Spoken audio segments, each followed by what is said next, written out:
દાહોદ પોલીસે અસામાજિક તત્વો સામે પગલાં લીધા છે। દાહોદ એ ડિવિઝન અને બી ડિવિઝન સહિત કુલ 16 પોલીસ મથકના 325 અસામાજિક તત્વો સામે પોલીસની લાલ આંખ જોવા મળી છે। ગૃહપ્રધાન અને રાજ્યના પોલીસ વડાના પરિપત્ર બાદ પોલીસ એક્શનમાં આવી છે। શરીર સંબંધી 145 આરોપી, ખંડણી અને ધાકધમકીના 5 આરોપી, મિલકત સંબંધી 58 આરોપી, જુગારના 79 આરોપી, ખનીજ ચોરીના 2 તેમજ અન્ય ગુનાના 36 એમ કુલ 325 ઇસમો વિરુદ્ધ કાર્યવાહી હાથ ધરાઈ છે। દાહોદ જિલ્લા પોલીસ વડા ડોક્ટર રાજદીપસિંહ ઝાલાએ તમામ આરોપી સામે કડક કાર્યવાહી હાથ ધરવા સૂચના કરી છે।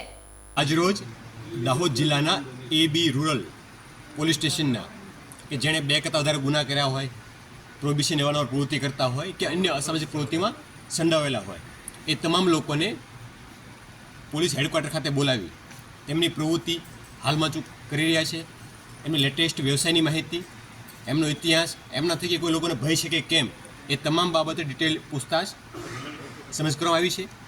કોઈ કાયદાનો ભવિષ્યમાં ભંગ ના કરે એ માટે સૂચિત કરવામાં આવ્યા છે અને એ બાબતે પોલીસની વોચ પણ એ લોકો ઉપર ચાલુમાં છે અને એ લોકોને પ્રોપર પોલીસની ભાષામાં સમજણ આપવામાં આવી છે અને ભવિષ્યમાં કોઈ કાયદાનો ભંગ ના કરે તે માટે પણ એઓને સમજ આપવામાં આવી છે।